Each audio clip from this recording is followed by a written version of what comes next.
This podcast is brought to you by Rebecca Kearsells of the Rising Dawn series. Do you like violence? Do you like smut?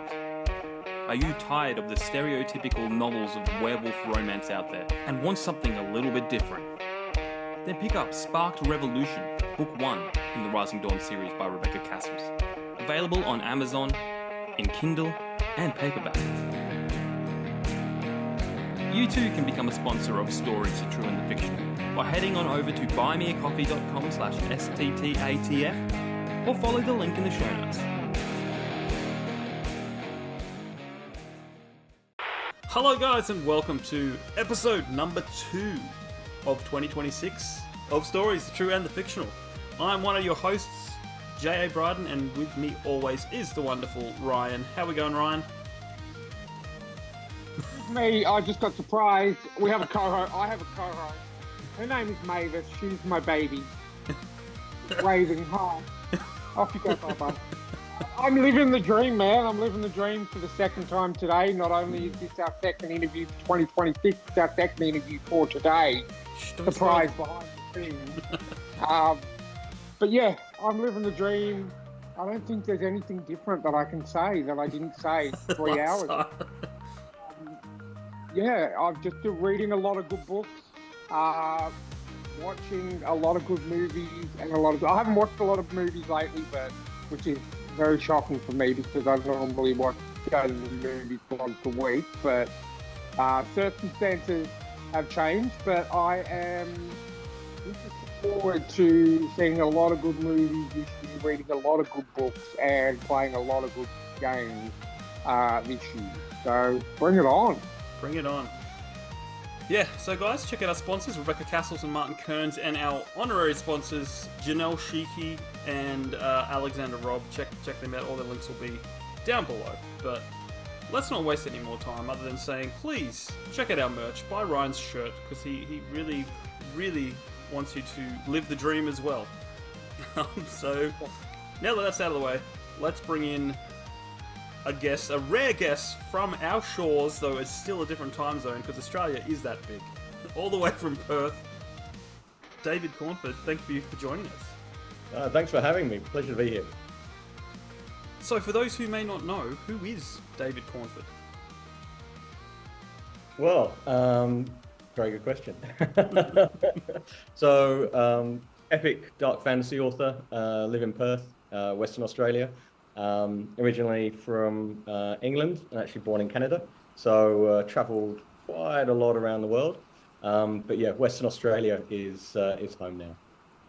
So you've lived in nearly every, I can't remember how many there are, but you're travelling around the colony, the Commonwealth. You're travelling around the Commonwealth. I actually am. So born in Canada, raised in England, came to Australia. Then for a bit, I lived in India. So I lived in Calcutta. Oh, well. For a little while, so there you go. The Commonwealth tour. Yeah. And America. So yeah, I've definitely travelled all the way around. That's amazing. Wow. So what brought you to Australia? Yeah, I was just working in England, enjoying the rain and cold and darkness as it is. And one of my good friends was over here and just constantly annoying me by phoning up telling me how amazing life was and that he's at the beach again and he's surfing and then he's at the beach again, whilst I was in an industrial estate in England and it was dark and it was raining. So he convinced me to come over and I never left, much to the happiness of my parents. There you go. There you go. Well, we're going to dive into everything about your books. But before we do that, we have these icebreaker questions that we like to hit all of our authors with, because we find that if you get to know a person, then you'll want to buy their books, even if they're Westerns. No. Sorry, inside joke there, inside joke. So let's get cracking. I'll go this time, Ryan, because you went last time. Yep. So basically, we've got to kind of set the scene for you, because people kept giving us the good feel Miss Universe answers to these questions, and it's like, you're not here to win people over. We want to know you. We want to know what your pet peeves are. So imagine a world where there are no wars, where the politicians are well behaved, where everything on the grand scheme is fine. So be selfish is what we're trying to say. So with that in mind, if you could get rid of anything in the world, what would it be? I've been thinking long and hard about this, and I've come up with couscous. Couscous. I don't think there's any redeeming qualities about couscous at all. I don't know why it's here. I don't know why people eat it. So if I could get rid of one thing, I reckon it's couscous. Okay. Yeah, I'm not a fan, so I'm on board with that. I mean, why name? Why? You think if by naming something twice that it's that good, that it would be named twice? But I've tried it when I was little, and I don't recommend it. It's disgusting. Like I said, no redeeming qualities whatsoever. The world would not be a worse place if couscous was not here. So, well, I've actually looked it up, Ryan, and it's one word. That's how bad it is. Even the word itself has no redeeming Couscous. qualities. It's not kus, it's couscous. Like half the towns in Australia, moony moony. Woi. Wagga wagga. And they always say it's so good we named it twice, but not really. If you've been to Mooney Mooney, if you've been to Wagga Wagga, if you've been to all those places, they're really nothing to write home about. But Wagga is the only place you can go to where you can actually call it Wagga. Yeah. 100%. Going to Wagga, 100%. But you don't go, I'm going to Woi. And I'm not going to... You know what's so funny about Wagga Wagga? It's like a super rural town in New South Wales, right? And I'm for those of the listeners who don't know, I am a massive wrestling tragic. I watch a lot of wrestling during the week. My ultimate bucket list thing is, yes, to go to Japan and Tokyo, but not for the reason everyone else wants to go to. I want to go to the Tokyo Dome, which is the most famous wrestling arena for New Japan Pro Wrestling. And what was so funny is New Japan Pro Wrestling came to Australia for the first time. Guess where they were put on a show? This is the biggest wrestling company in the world. Even bigger than WWE. It's the biggest wrestling company of the world. Went to Wagga Wagga. I heard they were coming to Australia. I'm like, yes, thank you. I'm going. I will be there. And then they went to Wagga Wagga. Who knew the Mecca was Wagga Wagga? Really? I was like, okay, cool. You do you, fam. But yeah, it's just, no, I couldn't go, unfortunately, because it's Wagga Wagga. But, yeah. Oh, it's only like a 5-hour drive. Yeah, it's just mind-boggling that they chose Wagga Wagga. So many great days. I mean, in Perth, they've had WWE there several times in big events and everything like that. So I just thought it was so funny that the biggest company in the world decided to do a big show at Wagga Wagga. I just would have loved to have been a fly on the wall with the thought process. There's someone in Japan. I know. And they go, where should we go? Wagga Wagga.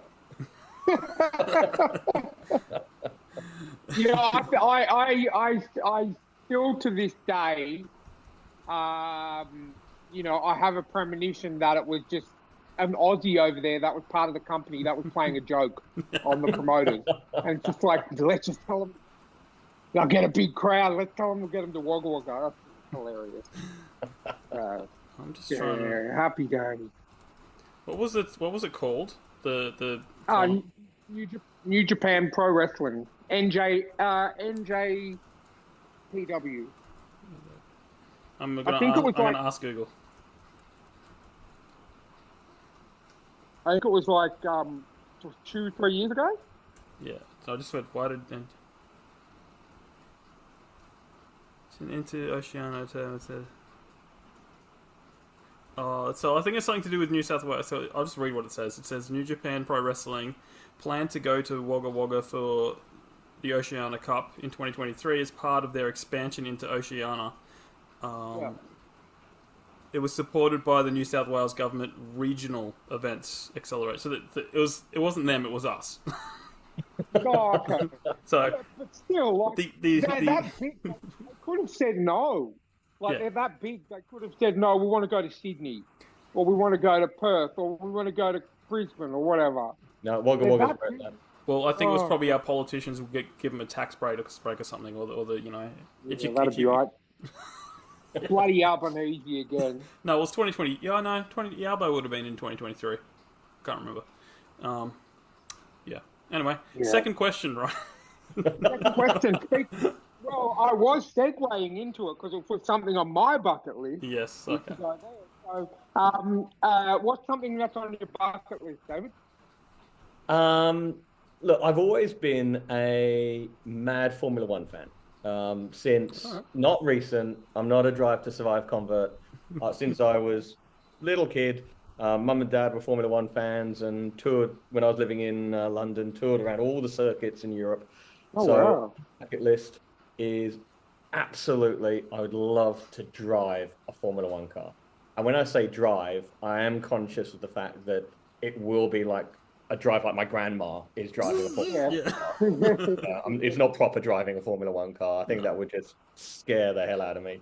But I would just like to get in and just feel that. So yeah, driving a Formula One car. Yeah. So would you go around a racetrack but at moderate speed? I wouldn't even say it's moderate speed. I think. Well, moderate for an everyday vehicle, not a not a moderate walking past. Yeah. You know, like high that. standards, just waving as I'm going around. So yeah, I'd love to drive a Formula One car, drive around a circuit. Something like the Singapore night race, something like that would just be absolutely amazing. So yes, that's firmly on my bucket list. Nice. Or like that episode of The Simpsons where they go to the raceway and Mr. Burns tells them to slow the drag cars down. I had something very similar. Not I didn't get to drive the car, but I always wanted to drive Mount Panorama. Oh wow, yes. Bathurst, and me and my wife went to Dubbo about 5 years ago, and we went. You have to go through Bathurst, and it wasn't during racing season because I don't know if a lot of people know that when it's not during racing season, you can actually drive it. It's a public road. You can go up and drive around it. So I did it, but I did it as well at very low speed because it's very windy, and my wife doesn't like the windy road. So I did it at like 60 kilometers an hour, just going around Mount Panorama. Still, that would have been amazing. It's good, and it was so good, and I was just like, you can probably 75% of the year you can drive it, no charge. You just drive up and go for it. It's awesome, and it's so good. Every year, we haven't done it for a couple of years, but we used to have a Bathurst party where a group of us would get together, and this was back when the race started, earlier in the morning. So it'd be bacon rolls on the barbie, and then the day follows, and it absolutely amazing. So yeah, Bathurst is a very fond place in my heart. Awesome. Yeah, I think that's the only car race that I watched that because I have fond memories of growing up with my dad and watching that with my dad every year. And like you say, when it used to be on early, it'd be a whole day thing. We'd just be, we'd be up early, we'd get the weekend chores over and done with, and then just sit out and watch cars go round and round all day. And every year we would be so excited for it. And then after the first 10 minutes, we'd realise, it is as boring as last year. But then next year comes along, I'm still excited for it again. Exactly. I think it's more the atmosphere, the family gathering of friends, rather than the actual, just watching cars go around for 6 or 7 hours. But it is. I have very fond memories of that. I think that's why I always wanted to drive Mount Panorama, and it was good to do that 5 years ago. So. Yeah, I can definitely appreciate your bucket list item. Excellent. Yeah. All right, let's move on to one of our favourites, the TV show Mount Rushmore question. Yeah. I've got a little graph here. Now, this was hard. Yeah, so basically we want to know what your Mount Rushmore of TV shows are, like your top 4. So this is this is gonna be controversial, I think.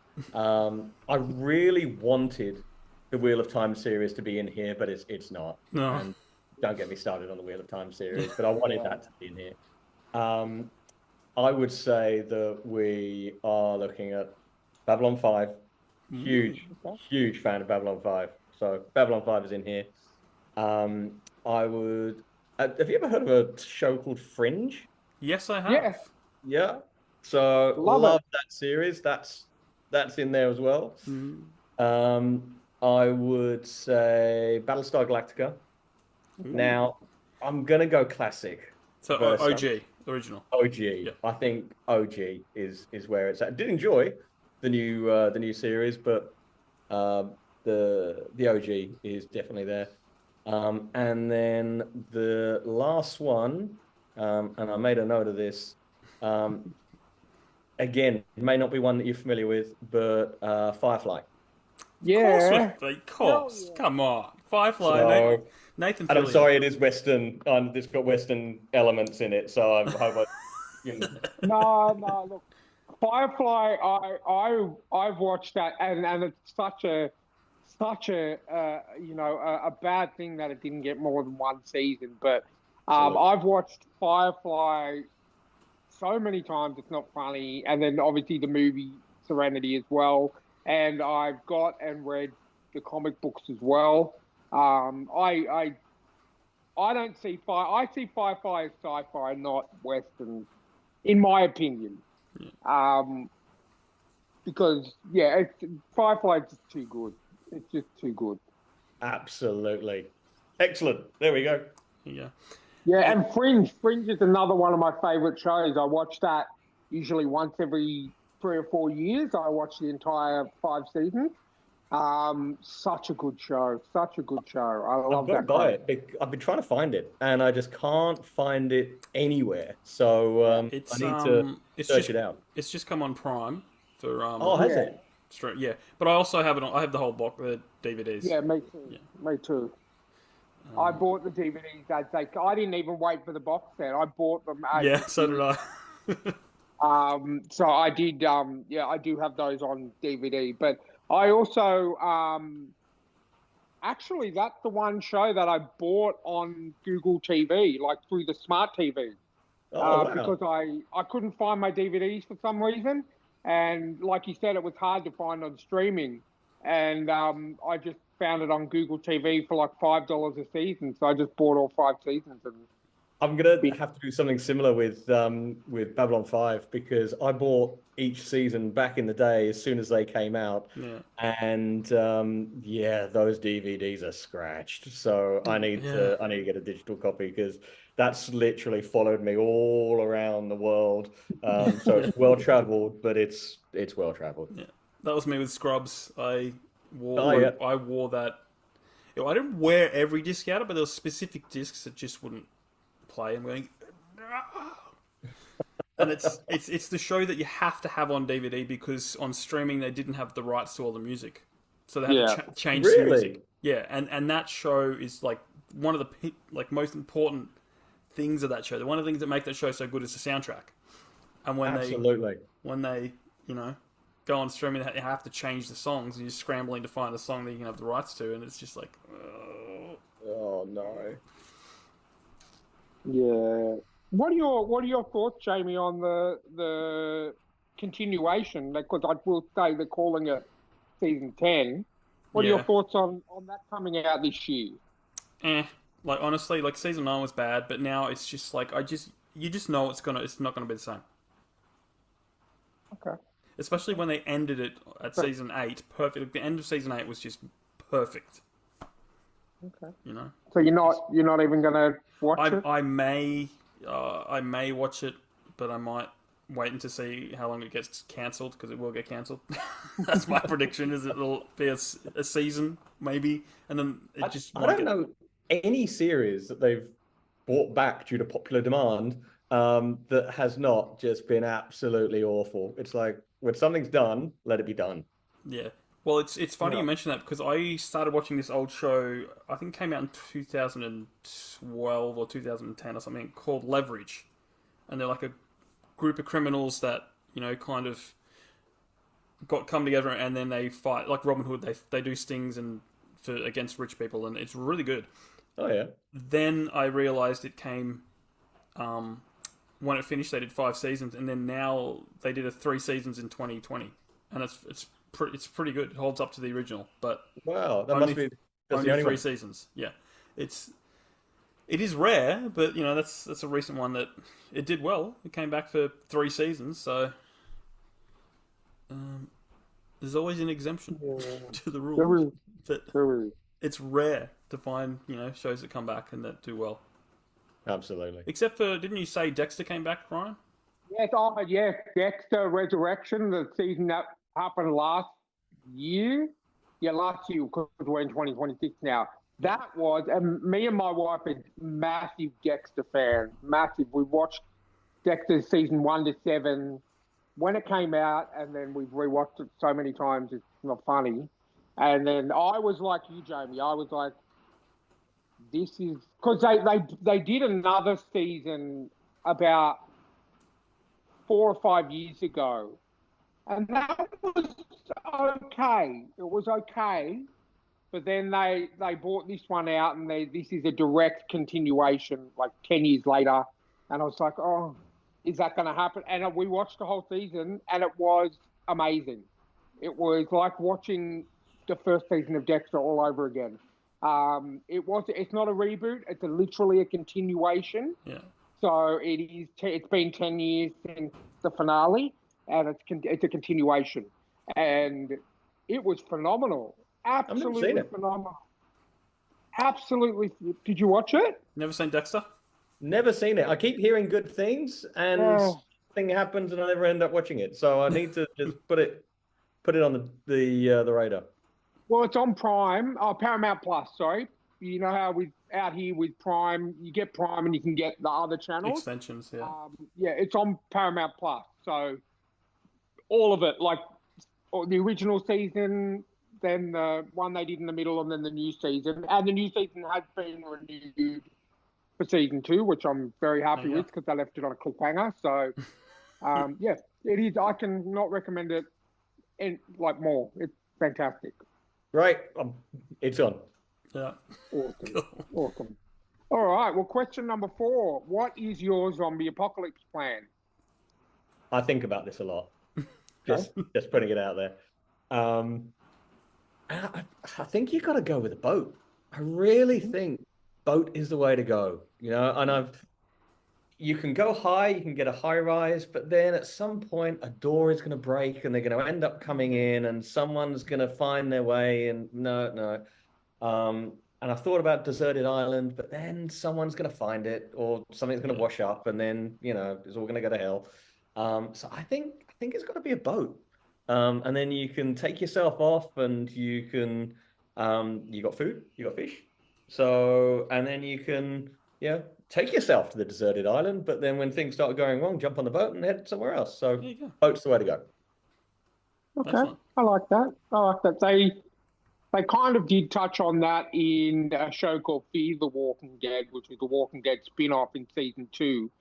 But then, that was a boat they had to go to shore to refuel eventually. And, as they do, they go to refuel, someone gets bitten, they don't tell anyone, they get back on board, and then the boat's infected. So I think it would have to be like not a very big boat, like a boat that you can get away with. If you run out of fuel, you can, paddle with, I guess, or float or whatever. Absolutely. I mean, a sail, I have absolutely no idea what to do with that. But I think small little boat, perfect. Get one of those little paddle boats where you use your feet. You see that? Yeah. It came out around the time that when the Americans awfully withdrew from Afghanistan and they left a whole lot of stuff behind it. There's these photos of these terrorists on the paddle boats with the guns. There's on these, for some reason, they're on these little paddle boats. It's so weird. It's just... the thing about that which disturbs me more is they brought paddle boats in to Afghanistan. Yeah. So I don't know if they belong to Americans. I'm going to see if I can find it. Was that an essential supply? You know, we need the I think ammo, it must we have need the been. rockets, we need the food, and we need the paddle boat. Yeah, we need the little egg paddle boat just in case we meet a night terrorist and want to share an afternoon with them, Yeah. something like that. Oh, hang on. And look, when that situation arises, you don't want to be the person that said no to the paddle boat procurement, do you? Exactly. Jamie's got his Google face on at the moment. No, I have this. There's too many to pick from. I'm trying to pick a good one. Give me a second.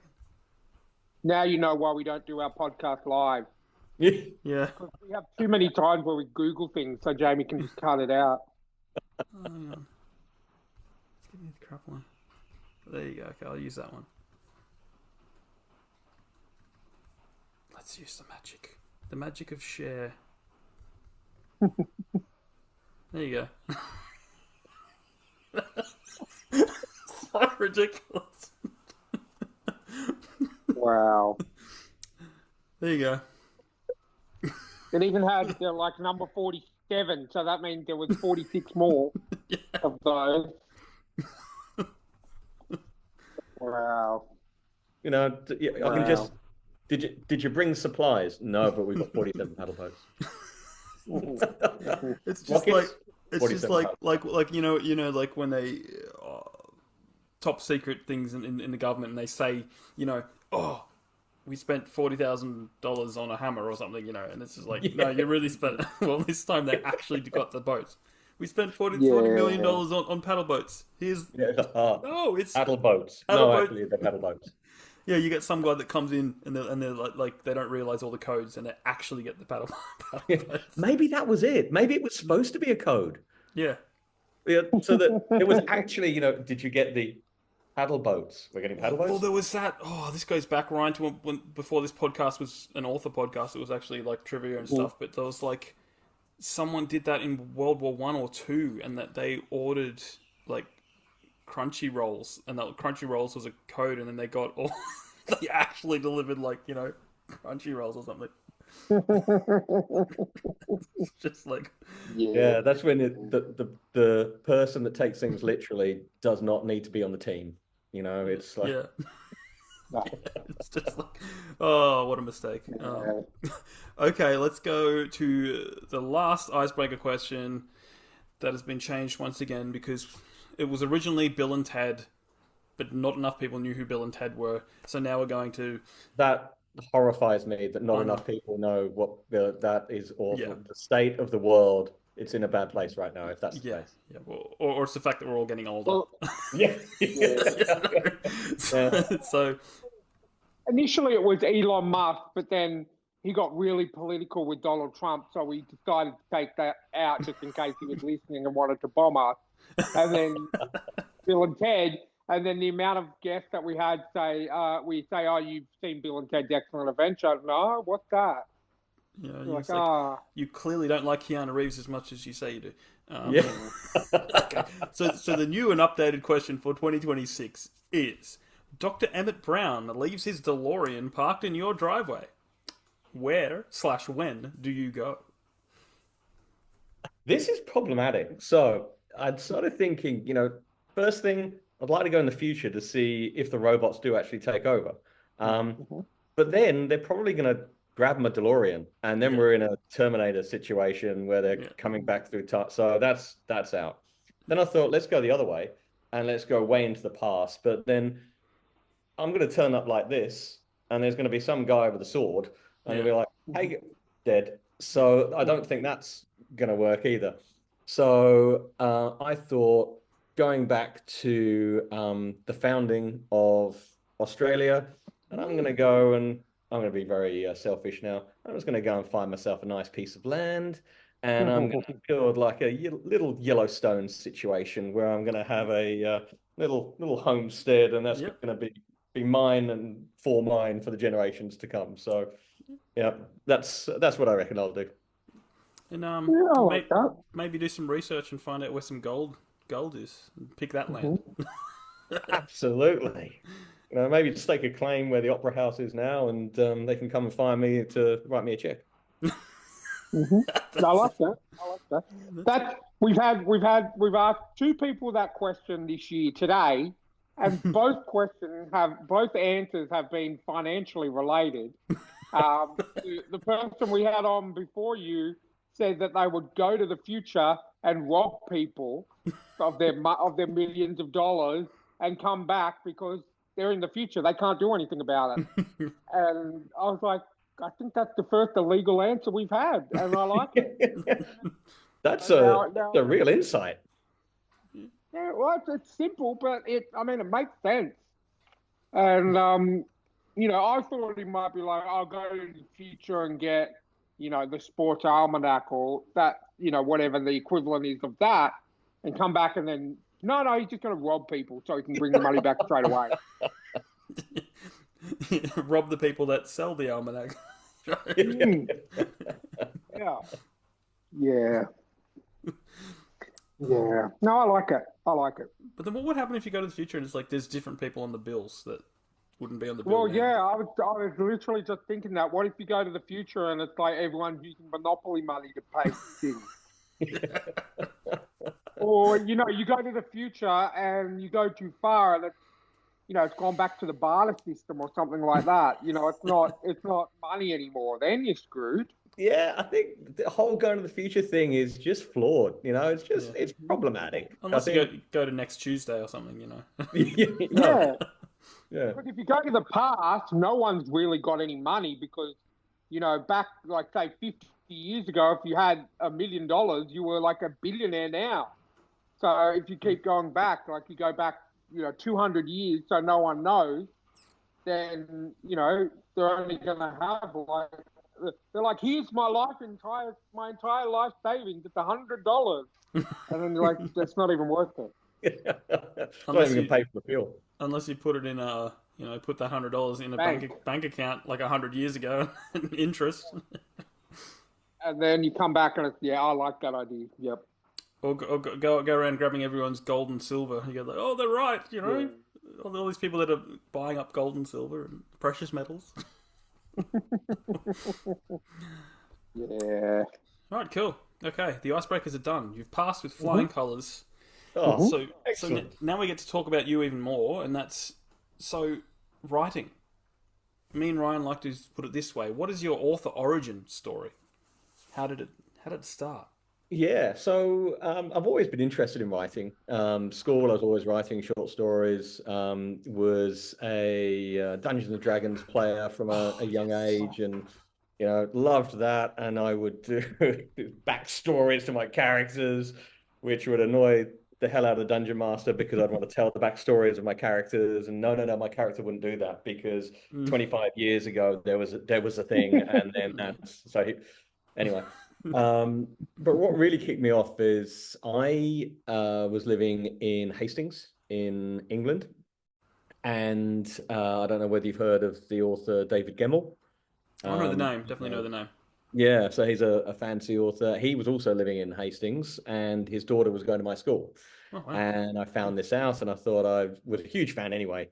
And I thought I have to find a way to meet the guy. Like, hero, really wanted to meet him. And I can't remember how now, but I found his phone number. This was back when privacy wasn't a thing. I think I probably got a phone book. And I phoned him, left a couple of messages, which would have sounded like, "Oh, hi, my name's David." So nervous as anything. And I remember coming home one day, and Mum said, "Oh, got a phone call for you." I thought, "Oh, okay, yeah, David Gemmell's on the phone." So I ended up. He invited me around his house. Made me a cup of tea, and he showed me his study. One of his characters is Druss, a very loved character by the community that follow David Gemmell. And a reader had made Druss's axe, and he was a blacksmith, and he'd literally perfectly weighted. It was beautiful, and David Gemmell gave it to me, and I held it, and it was just one of those moments which was, I have to be a writer. this is the only thing that I need to do. So that really kick-started my let's just say it, obsession with writing. So that's where it all began. That's like literally like the best origin story. Like you meet your hero. It's just the dude. Your life is like the hero's journey. You know, it's literally Looking back on it now, oh, God, there's so many things I should have asked him, yeah, and I asked him a few things, but I was completely awestruck. Okay, yeah. really? Yeah, okay, yeah. So yeah, there were probably almost certainly a few missed opportunities, but he gave me some amazing advice, just about how he approached writing, how he approaches characters, and just some of those things have just stayed with me. So yeah, that's how I started. Uh, That's probably the coolest origin story we've had. I think. I think Oh, in the awesome. history of the side. Yeah, could you? I mean, everyone, no matter what profession or what passion you choose to go for, everyone has heroes. Like me and Jamie started, like the way we met is we were both in punk bands back in the day. And, our audiences were kind of the same. So pretty much every show we played, they played. And that's how me and Jamie began. So I had the passion as like a punk musician, I had heroes and people I looked up to in terms of songwriting and stuff like that. And I would have loved to have met, people like, I don't know, Mark Hoppus and, Billy Joe Armstrong and stuff like that. And, you actually got to do that. And I think that's amazing. And the fact that just made you want to be a writer even yeah. more, I think that's pretty awesome. No, it was definitely one of those moments that I'm never going to forget. Like I said, looking back on it, there's a lot more things I should have asked, Yeah. but I did get some gems. So Yeah, Yeah. that's awesome. I love it. So I'm guessing like he's one of your biggest inspirations. yeah, absolutely. When you talk about books and stories and writing, I love his work. It's compelling. The characters are rich and real, and that's one of the things that I aspire to be. Is not just create interesting characters. I want to create real characters so you can really relate to them and you can Yeah. you can understand why they do what they do, because they've got real motivations and real issues that point them in a certain direction and make them do stuff. So absolutely love his work, and it's something that I've got a load of his books and I dust them off regularly. And it's interesting because styles change over the years. Yeah. So you read books from 10, 15, 20 years ago, and it's like, well, that's not really how we write anymore. But they're still absolutely solid. So yeah, massive inspiration, and yeah, definitely a big hero of mine. So would you say that your work is a lot more what would you say character driven in your stories? Like very character focused or Yeah, I try to very much try to put characters right at the heart of a story. I mean, you need a good, rich, for me. I mean, a fantasy writer, so you got to have lore. You got to have really yeah. rich, deep lore. You got to have legends and all of this sort of stuff. And there's the whole world building.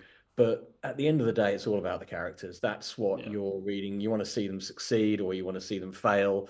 You follow them, you feel them, and you want to see their journey.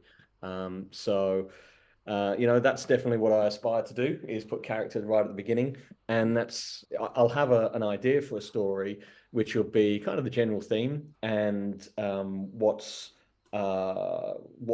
happening, what the incident is, but it all then comes straight back to, well, why are the characters there? Why are they being Yeah. involved in this? And why are they doing what they're doing? And that's definitely something that I hope comes out in my work. So how do you go about your world building? Like do you build it around a character or do you build a world and kind of throw them into it? Yeah, good question. Bit of both, really. So, my I always find with writing, I start off with like an idea and with some characters that I've got concepts for, and I've got a bit of a story. And it kind of just starts evolving, Yeah. and the characters will start doing their own thing, which, can be really annoying at times.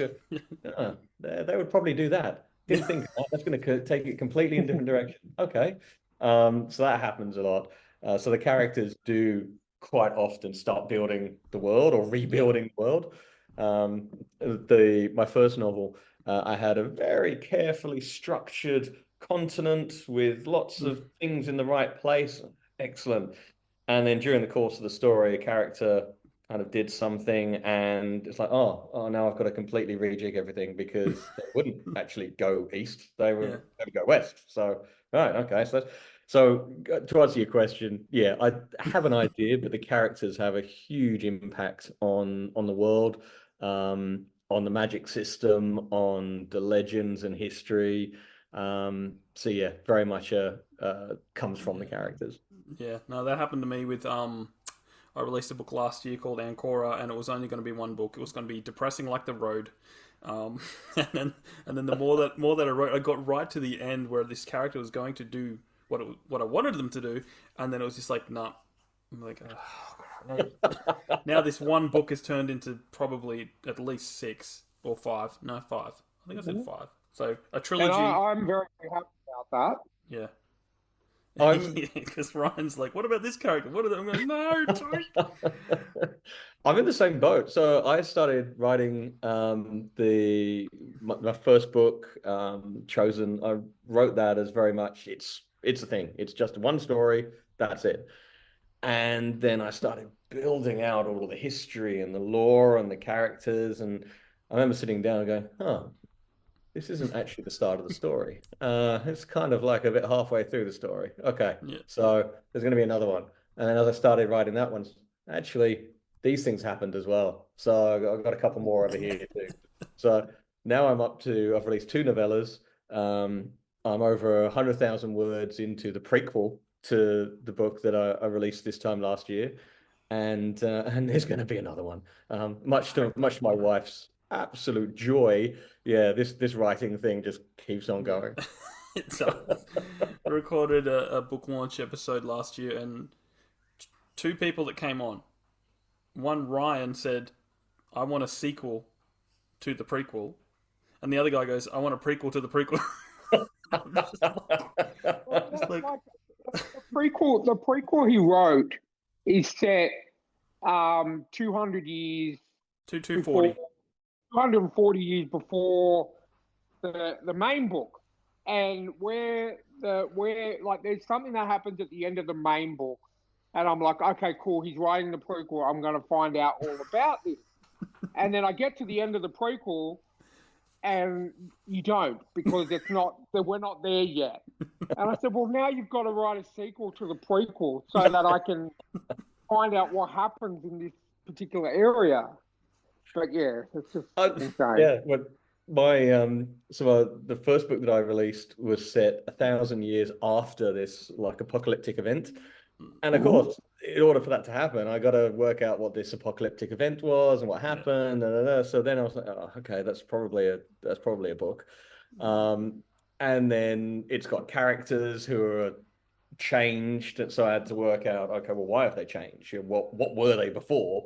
So that's probably a book. And it just keeps going. So yeah, it's an amazing thing, this writing. It just takes you places you just never knew. Yeah.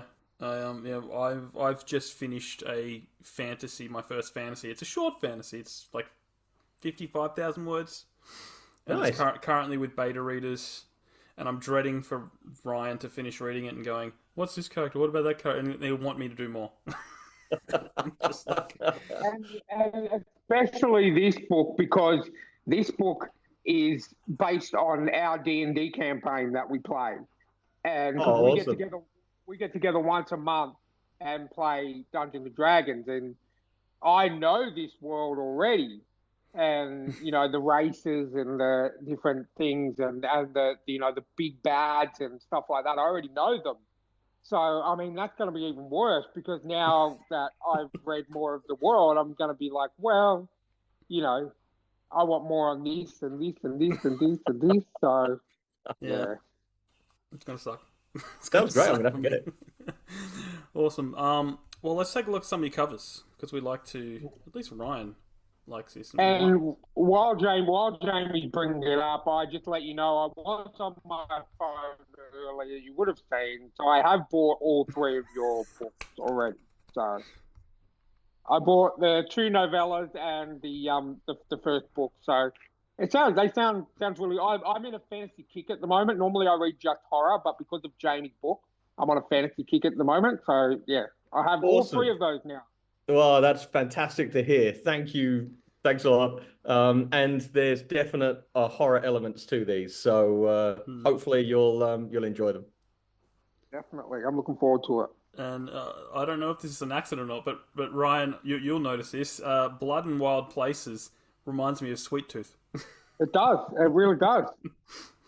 Have you heard of a comic called Sweet Tooth, David? No, I haven't. There's a It's a Netflix Netflix series on show. it as well. Really? It's a post-apocalyptic world, but with the virus came hybrids, and they were born. So normal humans were having hybrid children. One of them, the main character, Sweet Tooth, is like a deer. He's like a deer boy. So Oh, I love this stuff, so I'm gonna look that up straight yeah, away. it's a really good Netflix series, but Yeah. the comic book is phenomenal. It's a lot darker than the series. The series is still pretty dark, you know? but Oh, it's definitely worth me, watching. yeah, give me a post-apocalyptic virus zombie monster thing any day. That's absolutely what I'm into. So I'm gonna look it up. Yeah, cool. Awesome. So why don't we start with the Blood and Wild Places? Do you want to tell us a bit about that story? Yeah, so the Blood and Wild Places and the Forge are actually set way before Chosen of the Dark Realm. Right. And where they came about, so Blood and Wild Places in particular, that's outline of a character is a character that I wrote for Chosen of the Dark Realm. And it was like I was saying before, I did all of this backstory, and I realized that that needed to be told. And so that backstory, that lore, that origin story, part of that is Blood and Wild Places. So it doesn't tell the entire story of the character, but it sets the character on a journey, which will result in the prequel that I'm writing right now. It will feed into that, and then Chosen of the Dark Realm shows his not end state, but where he ends up. So yeah, Blood and Wild Places is a bit more of a traditional fantasy story. It's definitely got dark elements about it. There's a quest in there. There's a small party of companions that get thrown together through circumstance, and then they go off, as I said, on this quest for a particular purpose. Each one, there's three of them. Each one have their own reason for being on this quest, and doesn't end up happily ever after. Let's just put it that way. Because I am dark fantasy, so there's no dancing, prancing elves. There's a bit of blood and bloodshed in there. But yeah, so starting on the origin story of this character. Awesome. So is he like So is a? there, Sorry, Ryan, you go. no, I was just going to say, is there any? Obviously, Blood and Wild Places and the Forge are set before Chosen in the Dark Realm. Is there any reading order for those two? Like, should I read the Forge before Blood and Wild Places, or it doesn't matter? Or No, so what I'm trying to do is I'm trying to write them as part of a series, but also standalones, so okay, that you can enjoy them, in any order. But hmm if you read them together, then they do build the lore, and it gives you more of an insight into the world. So Blood and Wild Places and the Forge, they're actually different characters. They're set at about the same time. okay, They don't lead into Chosen of the Dark Realm, but they do lead into the prequel, which I'm the writing at prequel, the moment. So yeah. The Forge and Blood and Wild Places, I would read those first and then read Mhm. Chosen. And as I said, the character that's in Blood and Wild Places, our friend with the antlers there, then you'll see a bit of a change of character where he ends up. And then the prequel to Chosen is how he ends up like that. Okay, awesome. No, that sounds. I'm a sucker for continuity. I need to, read things in the order that they fit. So that's cool. I can read Forge and Blood and Wild Places in any order. So that's good. Awesome. So how'd you go about your art? Do you have an artist that you work with, or are you multi-talented and did them yourself? Oh, I wish. No, absolutely not. Save me a few dollars. No, I found a an artist. I was searching for a long time. So I ended up working through Fiverr, Yep, and cool. found my artist on Mhm. there. But there are a lot of misstarts, let's just say. So I had quite a few. One of the things I'm very passionate about is not using AI. Yep. I'm not a believer. Mhm. Don't want it anywhere near. Um, Other people may feel differently, but that's my personal opinion. And I had so many art. The first thing I would do is approach an artist and say, "Cannot be AI." No, no, no, absolutely no AI. Right. I remember this one guy. I gave him the brief, and literally he must have just uploaded the brief into ChatGPT or something. Yeah. And I had a dragon kind of looking over there, and I had this demon thing kind Yeah. of looking over there, and this landscape which looked as though they had just been pasted on. Yeah. So yeah, it took me quite a long time, and I worked through lots of different artists. But yeah, found one that I'm really, really happy with.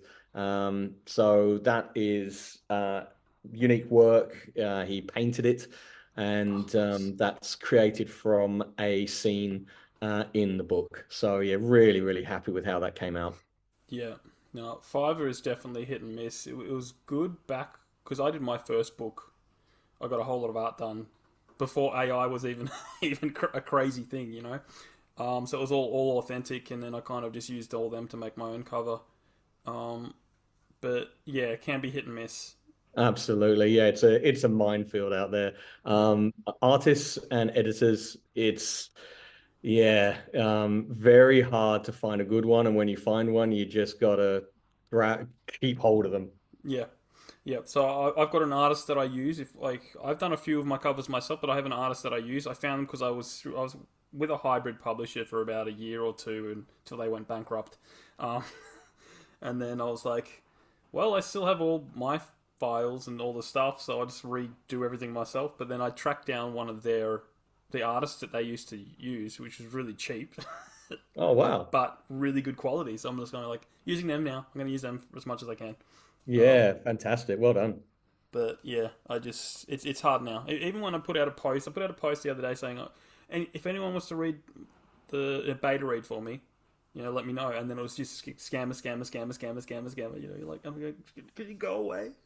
just Yeah, it's let's just say it's a part of writing that I certainly wasn't expecting. yeah, Trying to find honest readers, reviewers, yeah, and like yeah, the artist story and the editors. There's just so many scammers out there, yeah, and it's so easy to fall for them. It's yeah, you got to be really, really careful. And the amount of time and effort that goes into it, it's yeah, almost like writing is one thing, and then there comes all the rest of the stuff. yeah, yeah. It's good. We have I'll say they're friends. It's a writing community called the Dark Veil Society, and they're a collective of horror authors, and they are all brilliant writers, but they work with each other. So they've got artists that they share. They've got editors that they share, and it's just to have that is so important, because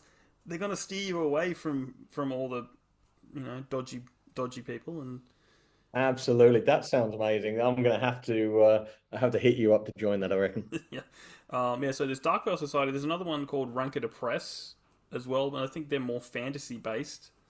But even I'm half of thinking of making my own collective.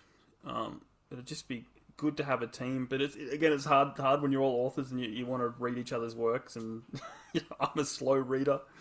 Um, So yeah, I would love to read more, and it's like, but I'm writing. yeah, and then I start reading this stuff, and I go, that gave me an idea for this, and I'm over here Yeah. doing my. It's so hard. It's so hard. So did you use the same artist for all of the books? No, so I used the same artist for Chosen and the Forge. Yep. And the Forge was a bit of a departure. I was just trying something a little bit different. And then the artists that I used for Chosen and the Forge, I couldn't get hold of them again. They've now kind of made contact again. But Blood and Wild Places was a new artist, Okay. and with the novellas, Blood and Wild Places and the Forge, those are ones which I'm trying not to let's say overinvest in the Yeah. production. So Chosen the Dark Realm was no holds barred, Yeah. money is not an object kind of thing. Yeah. Get it out there, and then I'm willing to try a few different things and try a few different artists with the novellas. So yeah, two different artists. Yeah. Well, because both works, because it's really great having like such an in-depth cover, because we see so many on this podcast, and just how much effort they all look into it. But at the same time, some of them just blend together. Like they all look great, but if you're in a bookshop, they all line up. And to me, Blood and Wild Places stands out. Like I've stopped. I'm looking at it. And I'm Awesome. like, Mhm. I'm a huge fan of characters that you don't see their faces, but they kind of I just love that from behind. You don't really know what they entirely look like. The reader can make it up, That because. It's a really interesting thing you say that. So when I started with the artwork, it was fully detailed. The Mhm. character was fully detailed, and I was going, I'm just not quite sure. Yeah, I'm not quite sure of the origins, and I think that it needs to be different. And my wife just went, no, needs to be shadowed. Don't show the features. And I was like, yeah, yes, that's exactly the way that I need to go, because she reads all my work and she had a particular view of the character, yeah, which surprised me. Somebody else had another view of the character, and it's like I love that. So that's where that ended. So I'm glad you like it. yeah. Because unless the character is superly described in the book, it's kind of you don't need to go that in depth. I mean, I like it, Absolutely. but yeah, that's just me. Because even I mock up ideas for my own books, and the one of the fantasy one's called the Blood Moon Feast, and I just whipped up something, and it's symbolic. There's two characters, but it's just like a moon, a blood moon, and a bloody handprint on it, and it's Nice. just symbolic. And I'm going like, I'll ask Ryan when he finishes reading it, like because I do want some cool art, because it's a fantasy. I'd love to have some cool art, but it's also simple and symbolic. Um, but yeah. So what are you working on now? Like what's in the works? Yeah, so working on a couple of short stories at the moment, which will probably end up being novellas, because I just can't keep them short. The main thing that I'm working on at the moment is the prequel to Chosen. Yeah, I'm about, as of this morning, just under 105,000 words into it. Nice. Very much piecing it together. So not even a first draft at the moment. Yeah. But that is something that I'm really enjoying, because I'm pulling all of that lore that I created for Chosen, Yeah. fleshing it all out.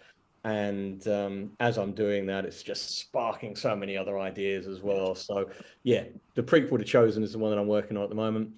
And then, as I said, there's all these little stories that are kind of spinning off, which every bring up the other file. Okay, just do a little bit there and go back to the Yeah. prequel. So yeah, there's quite a lot of material that's kind of bubbling away. But Yeah. fingers crossed, the prequel will be released, I reckon, hopefully Christmas this year. That's what I'm aiming Okay. for. But I I don't know. This thing is taking on a life of its own. So if all things are remain good and it behaves, Yeah. then let's take a look at Christmas this year. But I've got a feeling it's not going to behave, so we'll see how we No. go. And once Ryan reads the other stuff, he'll be like, "What about this? What about that? Can you do this? Can you do that?" Bring it on. I love that. You know that random villager that said hello? Do a book on him. My wife was reading, I think it was, yeah, it was Blood and Wild Places, and she went, that thing that you did there, that's its own story. You need to flesh that Yeah. out. I love that. It's Yeah. oh yeah, bring it, keep coming.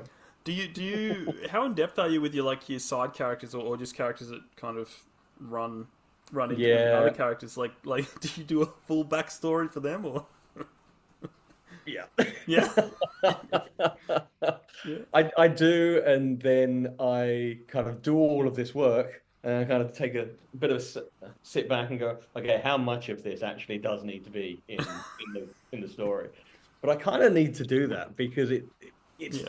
again why they will do what they They do in do. the story and why they won't do something. So I need to flesh all of that Yeah, out so that they're actually real people, and then weave a little bit in just enough so you get a sense of why they are approaching things in the way that they yeah, do. But I've got it all in my back pocket. So if I'm ever somewhere and people, so that guy, why do you do that? Well, I'm glad you asked. Thank you. yeah. I've got Pull it it all. out. Well, funny you should mention that. Yeah. Here's a book. No.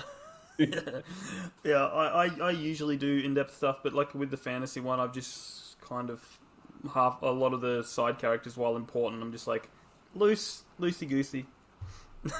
Yeah, some real, some characters that just pop up for a minute and are very much in the background. I keep them really, really short, so there's not a huge backstory to them, but there's just enough to make them a real person, so Yeah, that there is actually some depth to them, rather than person one and person two, and yeah, they're kind of interchangeable and they don't really speak to me. So I try and put enough in there to make them real.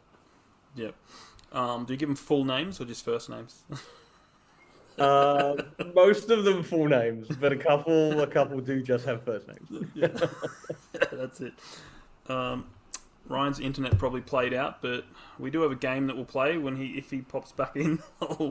We'll start our ever famous popular story pitch game. But until then, I think we can just shoot the breeze a bit. Yeah, Um, no. um, so would you say you're more of a pantser than a plotter? Like, what's your ratio? Oh, it really varies. I'm Chosen was my first book, and my writing evolved whilst I was writing that, and I find that every single piece that I'm writing, I'm not say changing, but I'm shifting. So I'm still developing my voice. Yeah, Um, I I'm very much I plan the arc, I plan the characters, I know where the story is going to go. There's a bit of grey bit in the middle. yeah, So how it actually gets there is what I end up developing through the process of writing, but I know the end point. I know where it wants to go. Sometimes the end point changes, but at yeah, least I start off with, a target in mind. yeah. That's a lot like me. I use fence posts, I like to call them. Oh, yeah. And then between them, you can shift things around and. Absolutely. So I use just as a tool, I use Scrivener Oh yeah, when I'm like basically drafting, and I'll have placeholders all the way through for the events that I know, and then gradually more ones will start coming in as the story evolves and something else yeah, happens, and then I go back because something else needed to happen for that to happen. So I'll end up with kind of staggered fence posts all the yeah, way through, and then they'll just start coming in and just start moving them around. yeah. It's awesome. So do you have a place where you collect all your ideas? Like, do you have a book that you write everything down in, and Um, like, how do you manage? I guess, how do you manage your projects? I guess. yeah, so I've got a lot of Word documents. I can imagine. And I've got about 50 million tabs open at any Yeah, one time.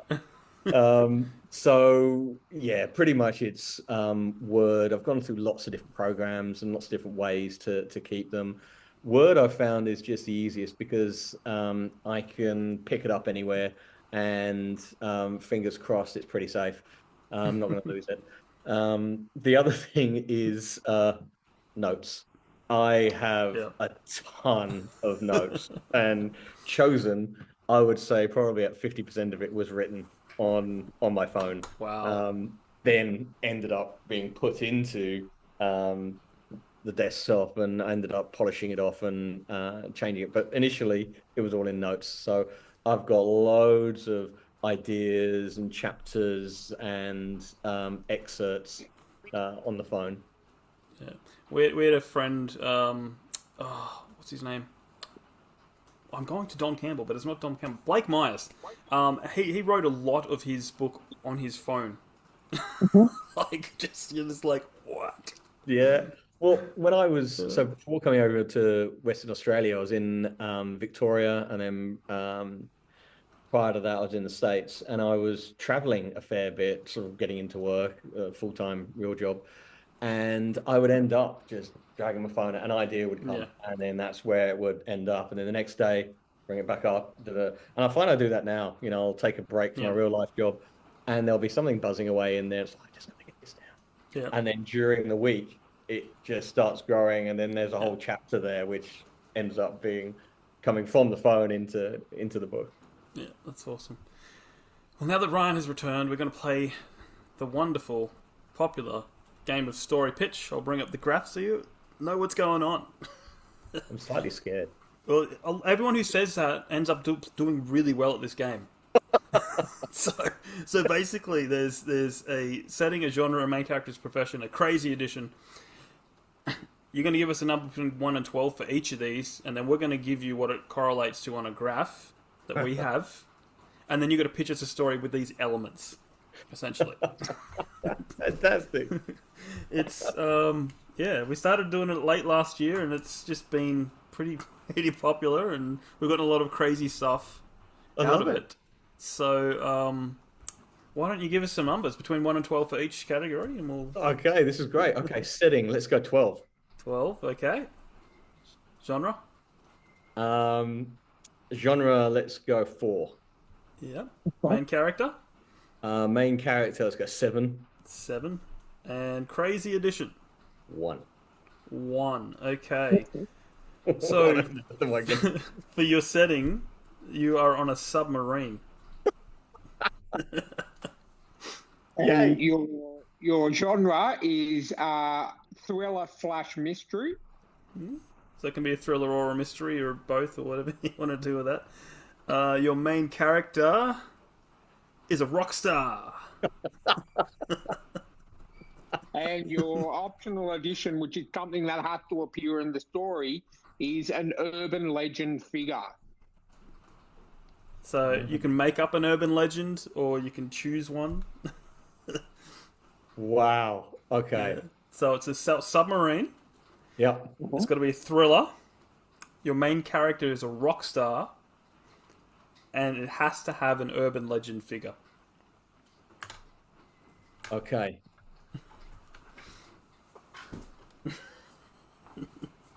So the pitch. Okay.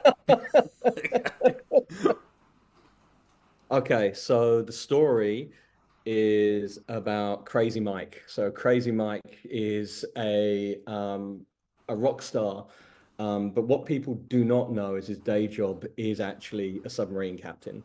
The twist to the tale is that whilst he is piloting his submarine, he pushes the wrong button and something bad happens on the submarine, and people are racing to try and figure out what has happened, who did it, before the worst can happen. That's the best that I can do with that junk. where you need an urban legend figure, so Of course I do. So what's rattling the crew even more is the ghostly figure of little Tommy, who is the boy who was killed as the submarine was being put together and mysteriously turns up whenever tragedy is about to happen. That works. I'm okay with that. I'm okay with that. That works. That works. That works. Works. But honestly, my work is better than that.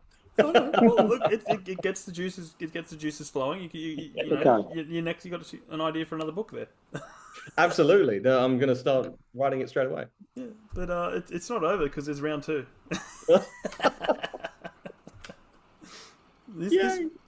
It's a different graph, so you can give us the same numbers. It'll be a different result, or you can give us new numbers. It's up to you. Okay, let's go to new numbers. Let's go 3 for setting. Yep.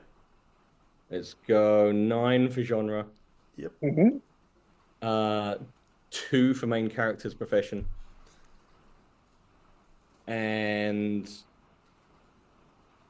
let's go 5 for crazy edition. Okay.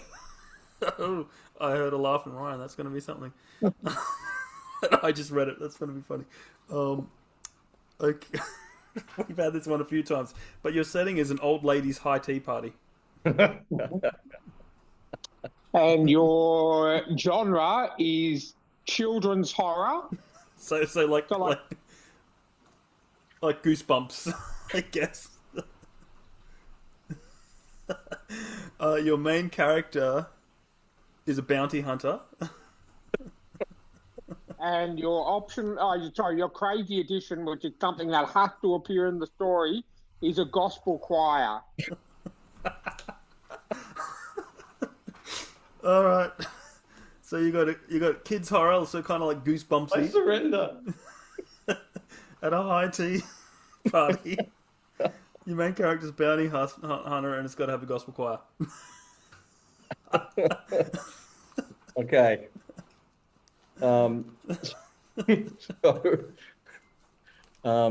Mad Dog is currently enjoying Grandma Pearl's baked goods at her high tea party. Little does he know that actually Grandma Pearl is a sinister figure that likes to trap children in the basement. But readers do not have to be too scared, because next door are a telepathic choir group who can tap into the children's location and sing them to safety. That's brilliant. That's our best. I'm sorry, that's our best one. Where are you? Are you listening, R.L. Stein? Copyright. Copyright. That was amazing. Honestly, that was amazing. That was a great game. Well, we try and update the graph every couple of months or so, just to keep it fresh. It's awesome. Talk about put me on the spot. That's what we do. Well, thank you so much for joining us, David. It was Been fun to be here. Basically, what we do is give you the floor. Whatever you want to plug, tell our listeners where they can follow you, stay up to date with what you're doing, and buy your books. And just the floor's yours. Fantastic. So my work is principally on Amazon, but I've just started going wide. So you can find The Forge on Barnes & Noble, Nook, on Kobo, and on Apple Books. So that is out there everywhere. Blood and Wild Places will be also going wide in the next month or so. So on all tablets and readers. And Chosen of the Dark Realm is currently just on Amazon. Look, it's epic dark fantasy. So no spice, but it's, you're going to have world building, you're going to have magic systems, dark lore. It's going to get a bit grim at times, but it's real fantasy. So if you like your fantasy with a slice of darkness, then give it a go. Awesome, amazing. I'll put all of David's links down below. Be sure to check that out, guys. If you want to reach out, thetrueandthefictional@gmail.com. Reach out on the socials. Check out our sponsors, Rebecca Kearsells, Martin Kearns, our honorary sponsors, Alexander Robb and Janelle Schiecke. All their links will be down below. Keep supporting those indie authors, and we'll catch you on the next episode. See you next time.